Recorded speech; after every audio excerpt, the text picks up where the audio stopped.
Marvel has some really beautiful shots with some amazing visual effects. I'm a fan of both DC and Marvel, but I can safely say that Marvel CGI is leagues better than anything I've seen from DC movies, which is why it's so disappointing when Marvel puts out movies with awful CGI. Too much of Marvel's Phase 3 and 4 is relying too heavily on CGI, and the excessive use of green screens, which makes me think, why are these guys still getting nominated for Oscars in the production design categories?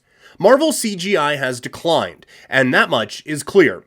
I mean, you don't have to look further than Doctor Strange Multiverse of Madness or the disastrous run of She-Hulk Attorney at Law. The real reason Marvel CGI looks so poor is because there's so much of it. Too much CGI isn't always a bad thing, don't get me wrong. Big-scale fantasy and sci-fi movies like Star Wars and The Lord of the Rings rely heavily on CGI, since most of the world's characters and technology in these movies don't exist. But the problem with recent Marvel movies is that there's no balance between practical and computer-generated effects. I mean, just look at Thor: Love and Thunder. This was a movie with a budget of $200 million. You'd think that with that budget, they would have been able to pull off something better than looks like a crappy Instagram filter. It's like how Henry Cavill's mustache was edited out in Justice League. Why go through such unnecessary effort? We don't need to use CGI for every single little thing. Practical effects hold up so much better, and they're less likely to get dated. Take a look at this scene from Jurassic Park. The T-Rex looks so real. This movie was from 1993, back when most CGI looked like this. For the T-Rex effects in Jurassic Park, the studio built two life-sized animatronics, one of them 37 feet long, and the effort pays off, because the effects still hold up well even 30 years later. The truck flip from The Dark Knight was completely real, all done without CGI. Obviously, if a stunt like that is too dangerous, it's understandable if the director opts for CGI instead. But there should always be a balance between practical effects and computer-generated effects. I think practical effects should always be the go-to for movies. CGI should be used when practical effects are either impossible or unsafe. Practical effects take a lot more time, effort, and money. But it doesn't matter. You know why? Because it looks better. It allows the viewers to really immerse in the movie. Also, it would make sense to pit everything on time. Stunts might take time, but then again, so does good CGI. If directors really want a scene to feel special, they are better off using props and dedicated set pieces than having it done half-heartedly by some VFX artists. The more unnecessary CGI that Marvel adds to their movies, the more strain it puts on animators to do all these effects in such little time. Instead of letting animators put all of their focus on making a few really good CGI effects, they have to rush their work and make tons of poor quality CGI. Poor visual effects pulls the audience out of the believability of the story, and this kills the essence of the film. It reminds them that they're watching a movie, but more importantly, that the movie they're watching isn't real. In earlier movies, Marvel kept CGI to a minimum, and the films looked great. Iron Man's suit looked so much better in 2008 than it did in 2018.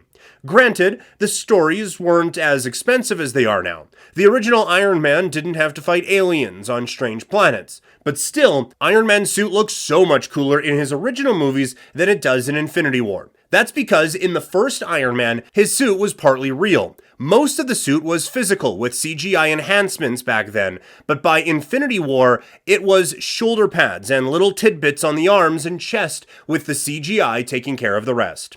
It probably wouldn't have hurt the design team to pull out a few more props from the closet. Take a look at this Iron Man. And look at this Iron Man. Computer-generated technology has improved a lot over the decades. When I first saw Avatar as a kid, I was amazed by the special effects. When I saw The Amazing Spider-Man 2 in 2014, I loved Electro's fight scenes. I didn't have to constantly think about the CGI. The effects looked so seamless, I forgot it was CGI, and I was completely immersed in the scene instead. I thought the effects would only get better for movies as the years went on, but lately, they haven't. Unnecessary CGI is the only reason for this decline in quality. With Marvel movies specifically, lots of CGI looks bad because of the heavy time constraints on the CGI production. A few months ago, VFX artist Derv Govil, who worked on films like Guardians of the Galaxy and Spider-Man Homecoming, tweeted that work on Marvel shows is, quote, what pushed me into leaving the VFX industry. They're a horrible client, and I've seen way too many colleagues break down after being overworked while Marvel tightens the purse strings. There's not enough time to do proper effects, so lots of it comes out sloppy and half-finished. Marvel wants to stick to their schedule and get their films released on time, which isn't necessarily a bad thing, but it comes at the cost of quality CGI. Considering Marvel is a billion-dollar company, I think time constraints are a poor excuse for bad CGI. Marvel has billions of dollars. They can afford to push back the release date on their movies, especially if it means the movies will turn out better. Back in the 90s, The Lion King got delayed for 2 years because the animators needed the time to work on the Stampede sequence. Just one sequence, and the movie was pushed for 2 years. The Stampede scene needed hundreds of wildebeests, so to pull it off, the animators did a mix of traditionally drawn animation and computer-generated effects, a very complicated task, especially in the early 90s. But the wait was worth it, because the scene looks perfect, and now it's one of the most memorable parts of The Lion King. Disney owns Marvel, so they can definitely give the same standards they gave The Lion King to their newest Marvel movies. But they're so focused on making money that they're pushing these movies out way too fast. I guess what I'm trying to say is that to make money, you have to make good movies. But now, Disney is taking shortcuts and rushing the production of their films. They're sacrificing the quality of their movies because they know people will come to see them anyways. While Marvel movies have some great stories, it doesn't mean they should get away with poor CGI. They had great CGI in the past, and with all the money they have, they could improve their effects and make these movies stunning, both in their stories and in their visuals. Putting that kind of heart is what draws people to the film in the first place. But that's just my take on the scene. What do you guys think? Is the production of Marvel movies declining? Let us know in the comments. And while you're down there, consider subscribing for more content like this. And as always, thanks for watching.